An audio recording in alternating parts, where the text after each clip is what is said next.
अध्याय 3 श्लोक नंबर 1।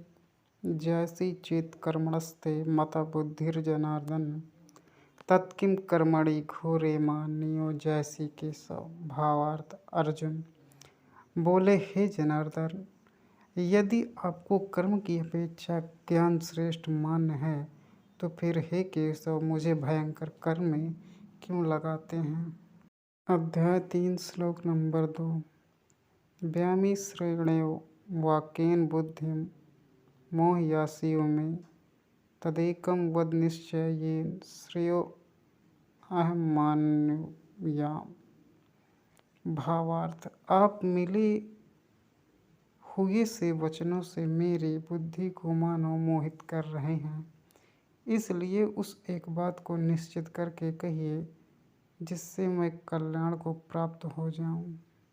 अध्याय 3 श्लोक नंबर 3। लोके अस्मिन् द्विविधा निष्ठा पुरा प्रोक्ता मयानत ज्ञान योगेन सांख्यानां कर्म योगेन योगिनाम।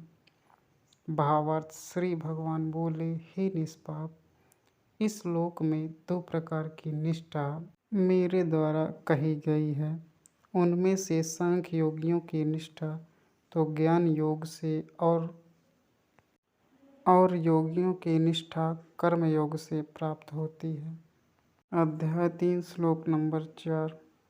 न कर्मणा मनारंभ नष्कर्म्यं पुरुषो अश्नुते न चासन्नसनादेव सिद्धिं समाधिगच्छति।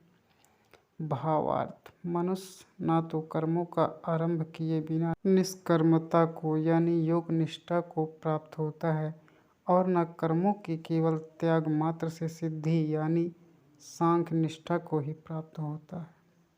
अध्याय 3 श्लोक नंबर 5।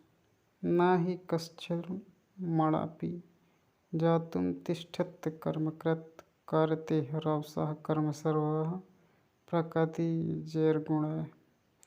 भावार्थ। निसंदेह कोई भी मनुष्य किसी भी काल में क्षण मात्र भी बिना कर्म किए नहीं रहता, क्योंकि सारा मनुष्य समुदाय प्रकृति जनित गुणों द्वारा परवश हुआ कर्म करने के लिए बाध्य किया जाता है।